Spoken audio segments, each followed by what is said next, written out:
और थी बुझाता से नूरावा। खुश रहनी हम ता खूबे उनका के पाके, कहल रहल रखी जान डोली सजा के। आज जवन सजाता और थी बुझाता से नूरावा। के कर हराम जी औरी के करा घर जाता।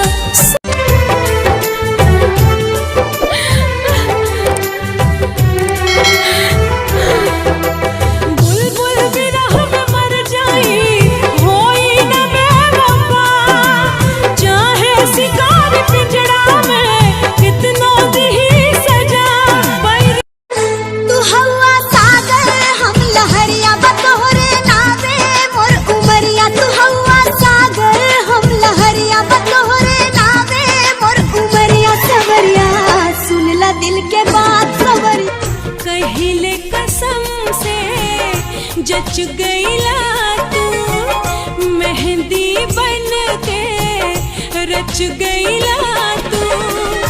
कहिया ललसा देवा पूरा बोला प्रेम कहानी में गजब के रोग धरा दिहला।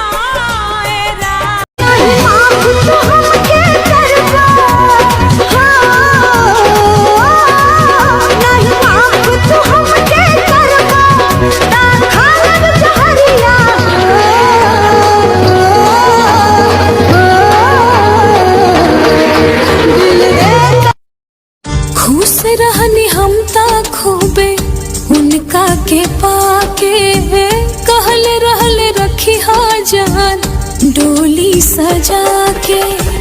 आज जवन सजाता और थी बुझाता से नूरावा। के कर हराम जी औरी के करा घर जाता।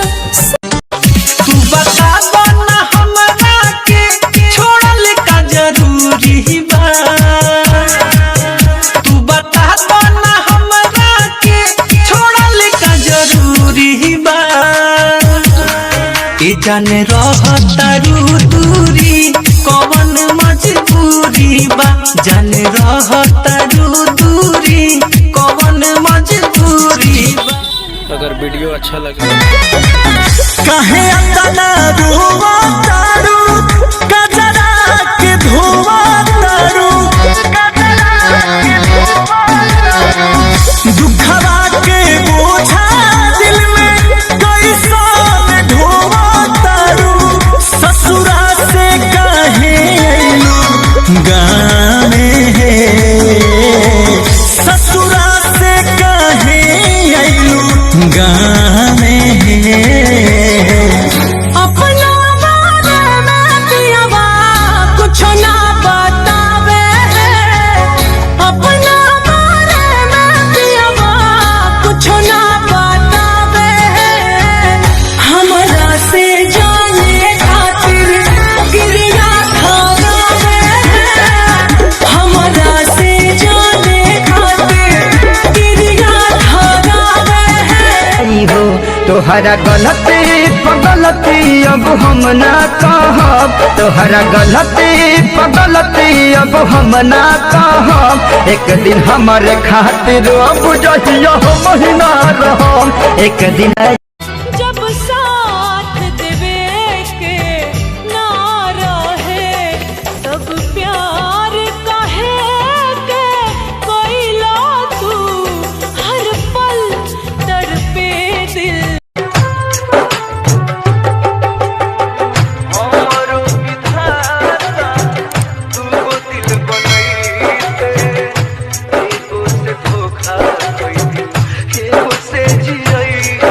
खुश रहनी हम ता खूबे उनका के पाके, कहल रहल रखी जान डोली सजा के। आज जवन सजाता और थी बुझाता से नूरावा। के कर हराम जी औरी के करा घर जाता। गाइस 3 स्टार जरूर देना। कुछ ता मजबूरी भी होला इंसान के, केहू बेवफाई ना करेला जान के।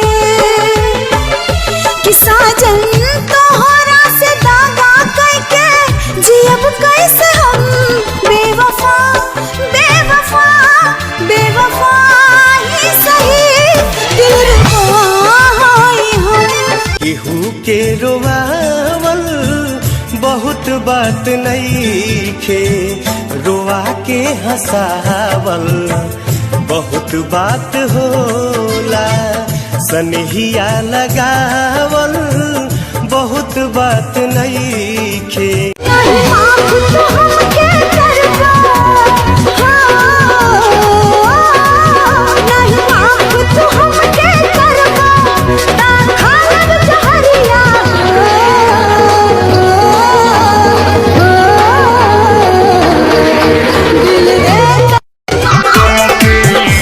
कोयल बोली बोलो ना गम के, कि याद बड़ी आवे सनम के। कोयल बोली बोलो ना गम के, कि याद बड़ी आवे सनम के। पके बियाह गइली पुरु बके ओरिया, लागे कि भूल गइली हमके। कोयल बोली बोलो ना गम के। खुश रहनी हम ता खूबे उनका के पाके, कहल रहल रखी जान डोली सजा के। आज जवन सजाता अर्थी बुझाता से नूरावा के कर हराम जी, औरी के करा घर जाता। गाइस 3 स्टार जरूर देना।